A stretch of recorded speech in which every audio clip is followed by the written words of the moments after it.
Yo, what's up mga bro? Andito na tayo sa part 2 ng ating vlog. Ngayon nga ay nandito na kami sa province ng Rizal. Marami dito ang magagandang view at magaganda din pati yung mga kalsada dito. Isa sa mga pinakagusto ko pag dumadaan dito ay hindi masyadong marami yung nakakasabay ko na malalaking truck, pati din yung mga bus.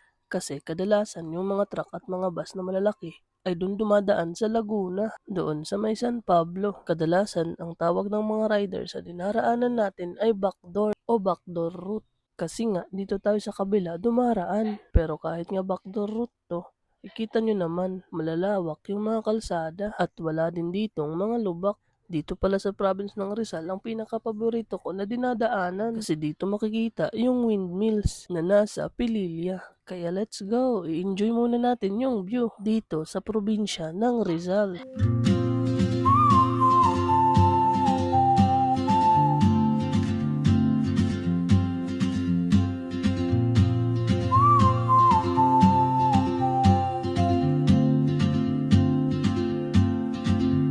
She moves like a map with no borders, a whisper caught in the wind. I see her boots at the corner cafe with a notebook and a grin. She's chasing skies I've never named while I stay in my lane. But something in the way she moves keeps pulling at my chain.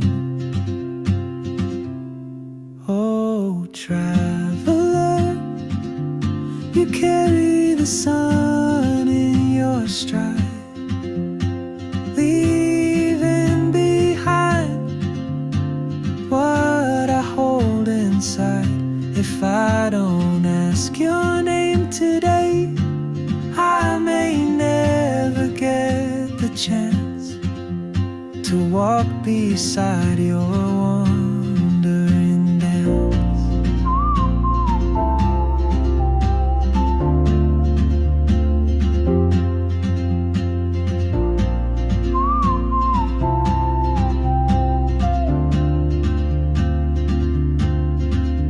She hums a tune I've never heard in languages I can't speak. She writes down cities on her wrist and dreams she'll never keep. I sip my coffee, miss my cue, still anchored by my fear. But time rolls on like open roads, and soon she won't be here. Oh, traveler, you carry the sun in your stride, leaving behind what I hold inside. If I don't ask your name today, I may never get the chance to walk beside your wandering dance. Maybe next year in Madrid, or on some quiet mountain ridge, I'll see you turn and I'll be brave. But what if courage comes too late? Oh, traveler, the world is your open gate, and I just stood afraid of fate. If I don't take that step today, you'll vanish with the train, and I'll never see your smile again.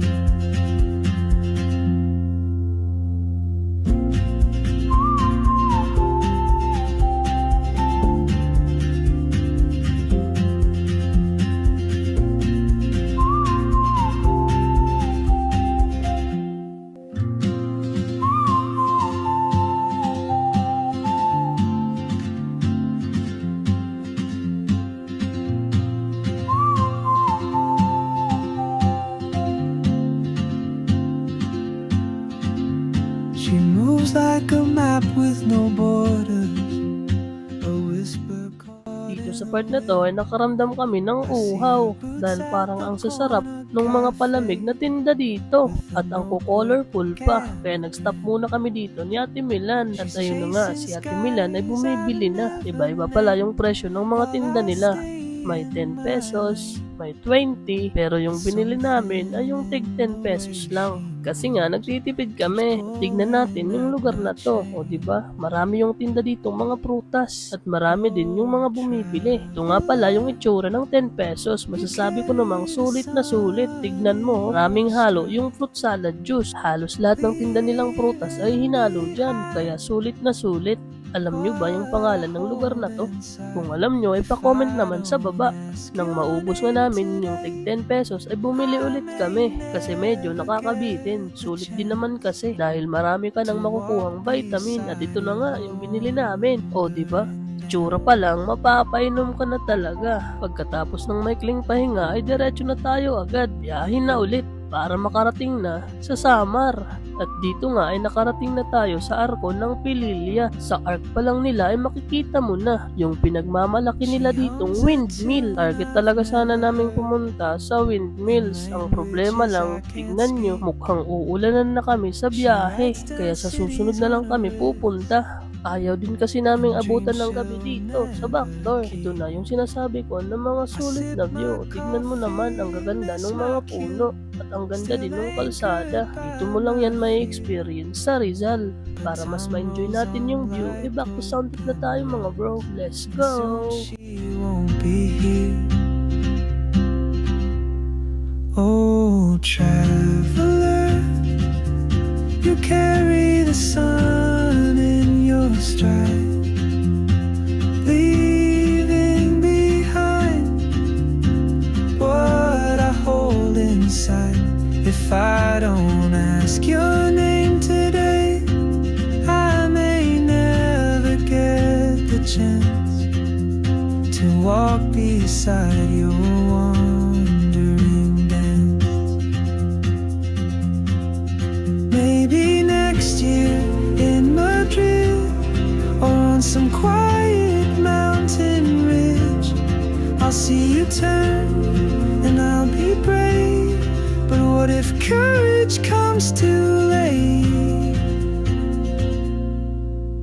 Oh, traveler, the world is your open gate, and I just stood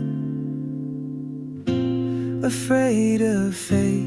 If I don't take that step today, you'll vanish with the train, and I'll never see your smile again.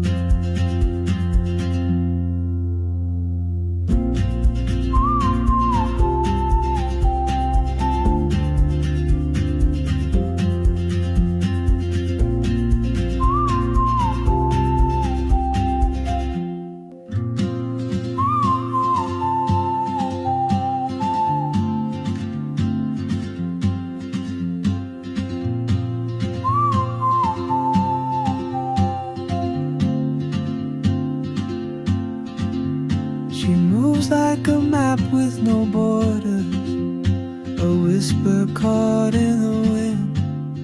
I see her Sa mga mahihilig sa Red Horse dyan ay mukhang ito na yung lugar na para sa'yo. Dito nga namin natagpuan yung pinakamalaking logo ng Red Horse. Kaya nasisiguro mo na ito yung tamang daan. Sabi pa nga sa Red Horse, ito ang tama. Let's go, let's go, let's go na mga bro. Para makauwi na tayo. she moves, keeps pulling at my chain. Oh, traveler, you carry the sun in your stride, leaving behind what I hold inside. If I don't ask your name today, I may never get the chance to walk beside your wandering dance.